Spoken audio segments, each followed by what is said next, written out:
Good morning, Nani. Good morning, Mama. Didi kaya? Bolau ni. Didi चिया खान आइज? ल म आए। चिया ल्याऊ नानी।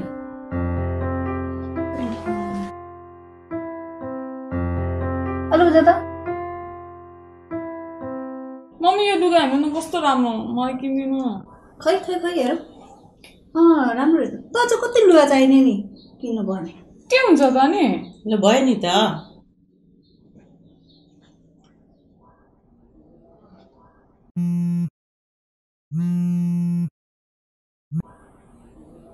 खै के फोन आउँछ यसको त? हेलो के गर्दैछस्? के हुनु यतिकै बसिरहेको छु। बेलुकाको प्लान थाहा पाइस् नि हैन? थाहा पाएँ मम्मीलाई सोध्नु पर्छ होला। जे पनि मम्मी ल राखेँ मैले बेलुका आइज। ल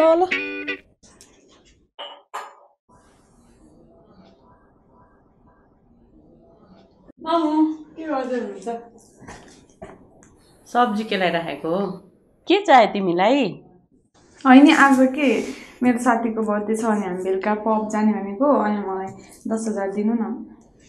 होइन नानी जानु पर्दैन यस्तो बेलामा कोरोनाले गर्दाखेरि भिडभाडमा भेला नहुनु भनिरहेछ हैन नजानु।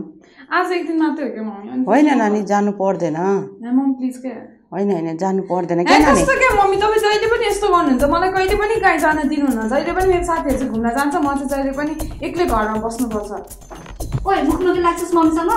तपाईँ के हो दसैँ मुखमा लागेको छैन नि? एकचोटि भनेको बुझ्दैन? चुप बुझ्दिनँ दाजु। ल भयो तिमीहरू किन झगडा गर्छौ?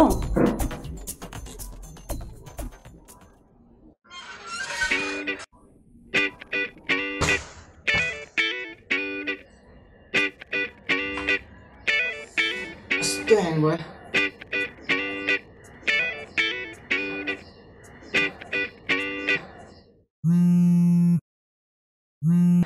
हेलो उठिस्?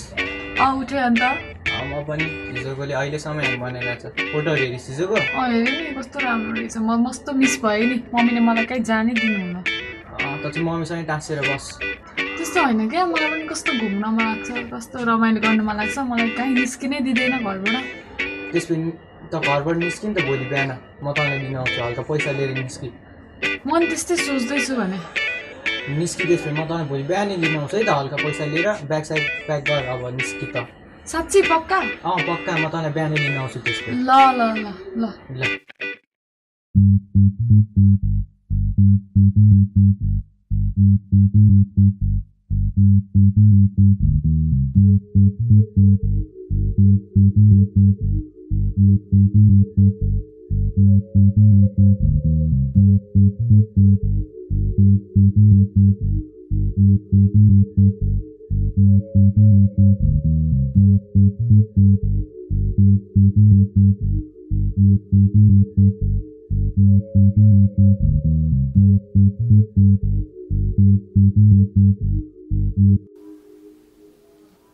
अरे आज त यो छिट्टै उठेछ त।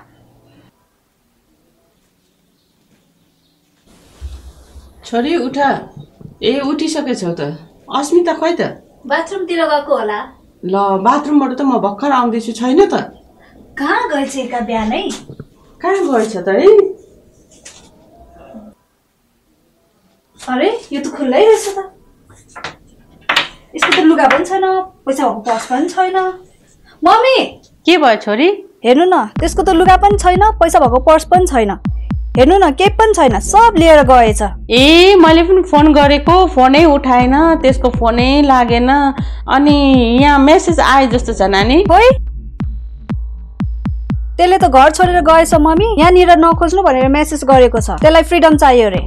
के भन्छ यो? के भयो? कहाँ गइछ त? ला कहाँ गयो? ला के गर्दै? कहाँनिर के खाइरहेको छ होला? ला अब कहाँ खोज्ने अब? चिन्ता नगर्नुस् न, त्यो आइहाल्छ नि, हामी मिलेर खोजौँला।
Food is very good for our health, okay?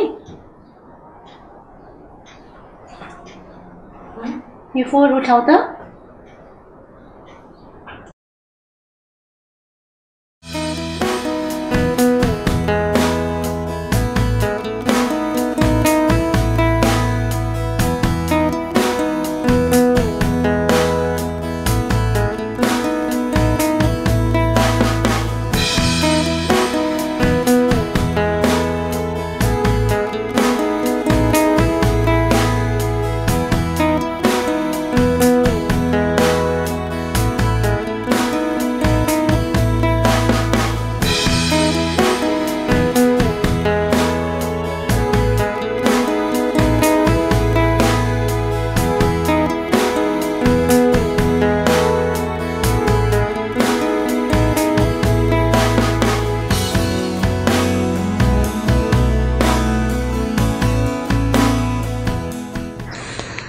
दुख्यो।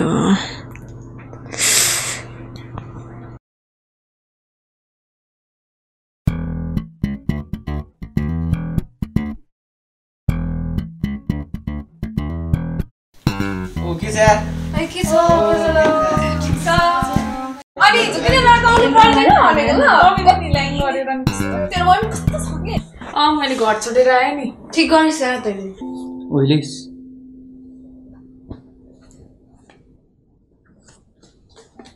हिजो कस्तो रमाइलो भयो। आसमानमा त्यसो क्या झन् बेडवाला है। ओइ म हामीलाई ड्रिङ्क्स बनाएर लिएर आउँछु ल। कस्तो आशा त्यसले हेरेको हेरेबाट म त अनि फोन गर्दिस् कसरी हो नम्बर बोल्नु त मौका पाएन।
ओ नानी उठ त।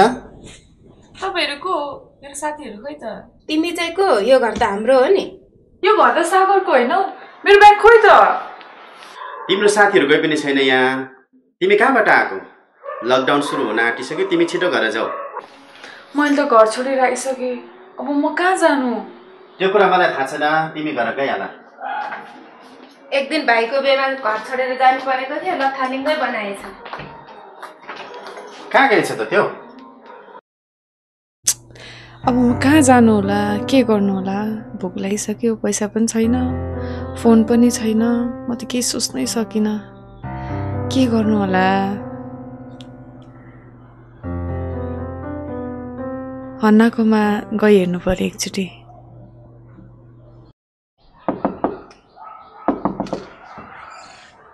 ओइ त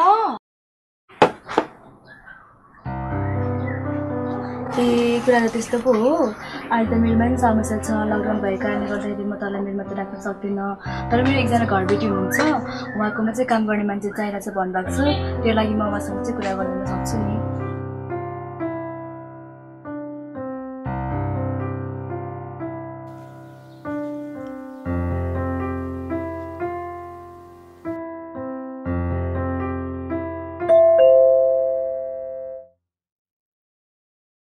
नमस्ते, कस्तो छ त ठिकै छु। हजुरलाई? ठिकै छु। ऊ चाहिँ मेरो साथी, अस्ति तपाईँले भन्नुभएको थियो नि काम गर्ने मान्छे चाहिएको छ भनेर। ए हो, आउनु त हुन्थ्यो कि, तर अहिले अब यस्तो अवस्था छ हो, त्यही भएर अहिले मान्छे नराख्ने हामी त। मलाई एकदमै कामको खाँचो छ, म जस्तो काम भए पनि गर्छु। प्लिज मलाई काम दिनुहोस् न। ल अब खै के गर्नु त? ठिकै छ नि त।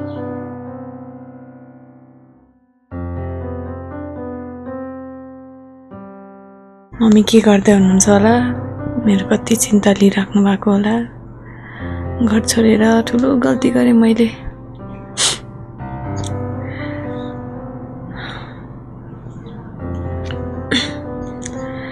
पुरा दुखेछ जिउहरू पनि।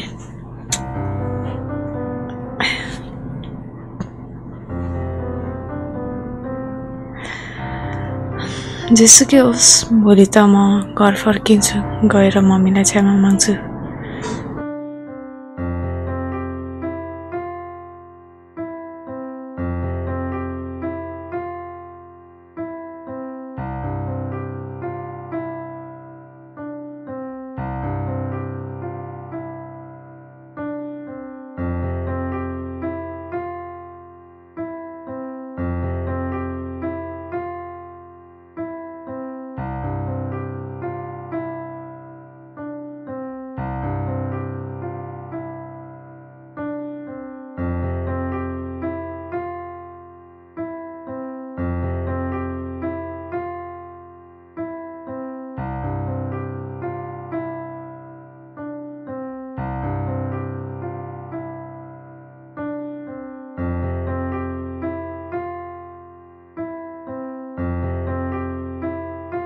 अरे छोरी,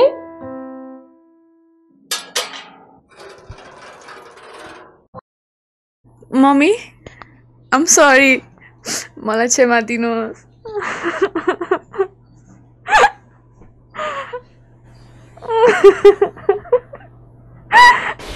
मम्मी मैले तपाईँलाई धेरै दुःख दिएँ, आम सरी, मलाई क्षमा दिनुहोस्। केही छैन छोरी, तिमी फर्केर आयो त्यही ठुलो कुरा हो। तिमीलाई मैले पर्खिराखेको थिएँ तिमी आउँछौ भनेर। ल हिँड जाउँ माथि।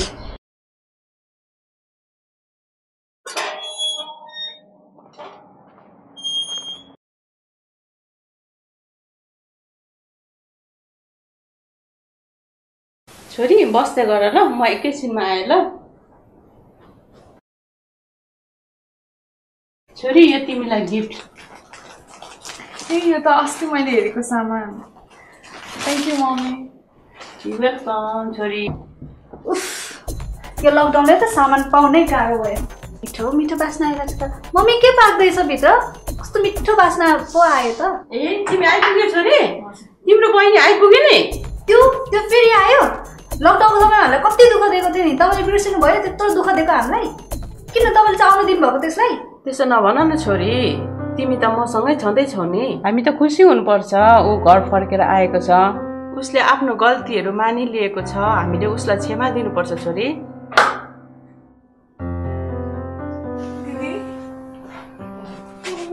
सरी। ल खाना खान जाउँ, मैले तिमीहरूको फेभरेट खाना बनाएको छु, खाएर अनि आनन्द मनाउनु पर्छ। ल होइन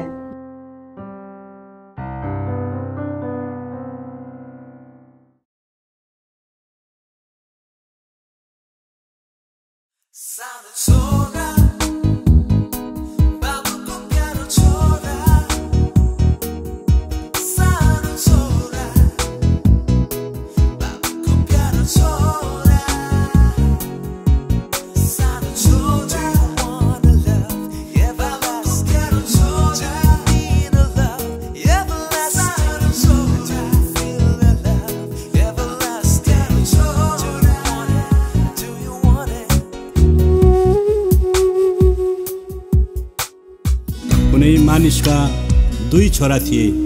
कान्छो चाहिँले बाबुलाई भन्यो, पिताज्यू मेरो भागमा पर्ने धन सम्पत्तिको हिस्सा मलाई दिनुहोस्। तब तिनले आफ्नो धन सम्पत्ति तिनीहरूलाई बाँडिदिए। सानो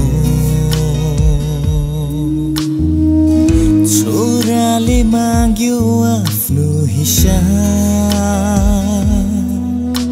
चुपचाप दिइहाल्यो उसको आफ्नो हिस्सा। हृदय अनेक दुःख आँसु आँखामा जान दिनु भो छोरालाई, जान दिनु भो छोरालाई। केही समयपछि आफ्नो बुबाबाट उसको हिस्सा अनुसारको धन सम्पत्ति लिएर कान्छो छोरो टाढा देशमा गए। आफ्नो धन सम्पत्ति त्यस देशमा भोग विलासमा उडाउन थाल्यो। त्यस देशमा उसले ड्रग्स, जुवा, तास अनि वेश्यावृत्तिमा आफ्नो जीवन साथै सारा सम्पत्ति बर्बाद गर्न थाल्यो। अनि उसको नजिकको मित्रहरूले पनि साथ छोडिदियो। त्यसै बेला सोही देशमा ठुलो अनिकाल पर्यो र उसलाई अझै अभाव हुन थाल्यो। अभाव र भोगको कारण त्यही देशको नागरिक कहाँ सुँगुर चराउने काम गर्न थाल्यो। अनिकालको कारणले उसको अवस्था अति नाजुक भयो कि आफ्नो पेट भर्न उसले सुँगुरले खाने चारो चाह गर्न थाल्यो। यो अवस्थामा आफैलाई परेको देख्दा उसको चेत खुल्यो। तब गहभरि आँसु लिएर उसले सोच्न थाल्यो, मेरो बाबुको घरमा यो भन्दा असल त उनका चाकरले खान्छ। मेरो बाबुको घरमा यो भन्दा असल त उनका चाकरले खान्छ। अब म उठ्नेछु र घरमा जानेछु र मेरो बुबालाई क्षमा माग्नेछु। अब म उठ्नेछु र घरमा जानेछु र मेरो बुबालाई क्षमा माग्नेछु।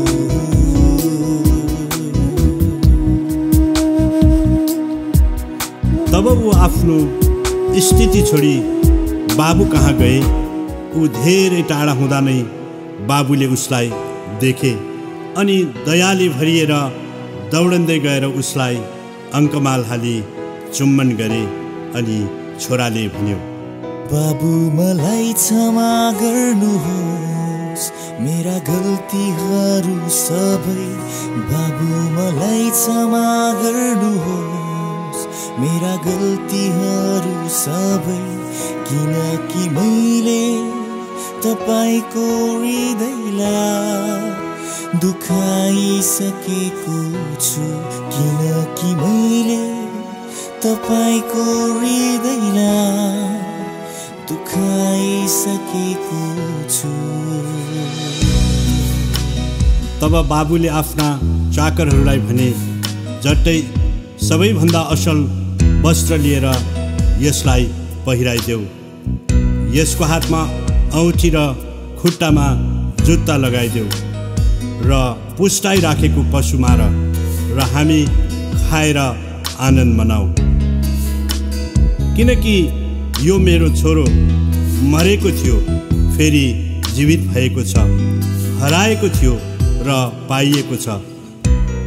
तब तिनीहरू सबैले आनन्द मनाउन लागे, आनन्द मनाउन लागे, आनन्द मनाउन लागे।